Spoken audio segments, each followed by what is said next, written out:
What's going on? Yhennifer here. I wanted to make this video so that we can talk about one of my favorite books in the Bible. Boom. What do you think it is? Drum roll. The book of Proverbs. Okay, so let me tell you something. The reason why I love the book of Proverbs is because it has all the wise wisdom and counsel from King Solomon, which was the most successful king of all time in those days. And I heard, I remember one of our pastors say that the book of Proverbs, if you read one chapter a day in a month, you'll read the entire book, because it's 31 chapters, right? So most months has 31 days. You can read the entire book in 1 month. Okay, so let's talk about, like, I got my notes here. Let's see, I have my notes here from Proverbs chapter 1. So like the beginning of each section in my Bible, the one that I have, and this is the NKJV version, has like a little title, right? So the beginning, it says the beginning of knowledge. That's how chapter 1 of Proverbs starts in my Bible. And in that first section, the one note that I wrote, you see, like right here on the sides, there's like little note sections, right? The one note that I got, that I wrote here, that stood out to me from the first 7, 1 through 7, chapter 1 through 7 in Proverbs, is always seek wise counsel and don't be a fool. Okay, like if you are making a decision, okay, if you need to make a decision, obviously, you pray about it, you still don't have an answer, you still feel like God is not talking to you, and you're like, I don't know what to do about this certain situation.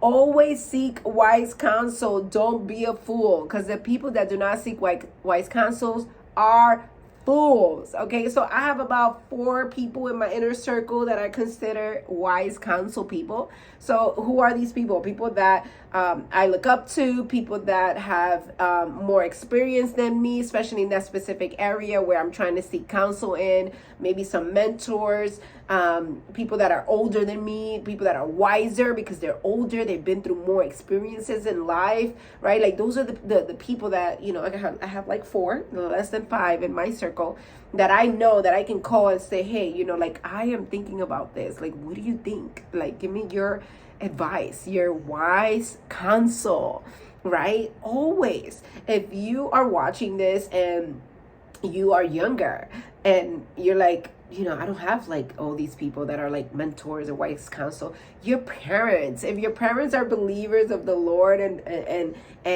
follow the living God, not like a religious thing, like a relationship with the Lord, and follow what's in this book, your parents should be wise counsel. I tell my children all the time, when they need to make a decision, they don't know what to do, come to us. We will give you wise counsel. Okay, so that is the first section. Then the second section, from verse 8 through 19, the little title says, shun evil counsel. Okay, my note here says, watch who you hang out with and who invites you to do evil. I wrote that because somewhere in the verses it says, my son, if sinners entice you, do not consent, right? So it's like, watch who you hang out with and who invites you to do evil. Okay, don't consent, right? Like, first is like, seek wise counsel, then don't consent for people that invite you to do evil. The next section is called the call of wisdom. So that's from verse 20 all the way to 33, the end of chapter 1.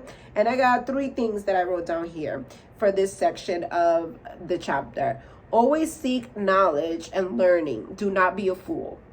Okay? Always seek knowledge. The people that do not seek knowledge are foolish. Okay?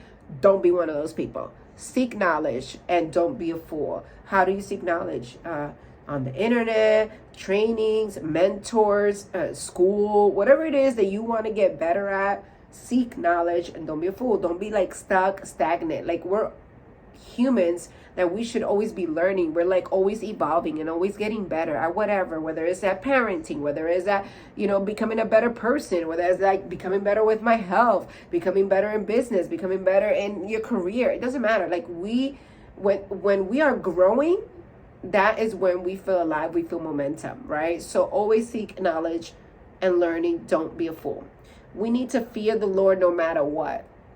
I wrote that on my notes. No matter what goes on in our lives, we need to fear the Lord and know that God is number one. And it's like, I am pleasing my Father. Like, I do not want to, like, not be under his covering, okay? Like, I am scared to not be under his covering. And I know I make mistakes. I know I am a sinner. I know that I mess up. But as soon as I catch myself, I'm always trying to catch myself right away. I'm like, sorry, God, I should have never said that. I'm sorry, God, I should have never did that. I'm sorry, God, I should have never sent that email. I'm sorry, God, like, maybe I should have not posted that on social media. Sorry, God, I should have spoke to my child like this. Sorry, God, like, you need to always try to catch yourself. And as you walk this life, this thing called life, there's going to be triggers and things that will get you upset, especially based on our childhood and however you were raised. These are things that you have to get healing from. And this, the things that happen as an adult is really based on how you grew up as a child, okay? Like what you saw in your environment, what you went through as a child. So if you've been through some things, and a lot of people have been through some things, you're prone to make mistakes, and you're a sinner. Like there's no perfect person. The only perfect person that ever existed in this world was Jesus, right? So you need to come to terms with that and learn what your triggers are and learn how to catch yourself quickly so you can ask God to forgive you. Be like, God, I'm so sorry. I should have never did that. God, help me with self-control, right? I don't want to be out of your provision. Don't leave out of God's provision. And the last note that I put here, help me, Lord, to always listen to your wisdom. Because at the end, the last verse of chapter 1, it says, but whoever listens to me will dwell safely and will be secure without fear of evil. So you will be secure. You will have peace. You would know that it doesn't matter what gets thrown your way when you listen to the will of the Lord. So, Lord, please help me to always listen to your wisdom. Help me, Holy Spirit, to always have discernment. I pray for discernment every single day. And as you're listening to this, I pray for discernment over you. And I pray that this video has blessed you. Get into the book of Proverbs. It's one of my favorite books. Comment below and let me know if you had any thoughts.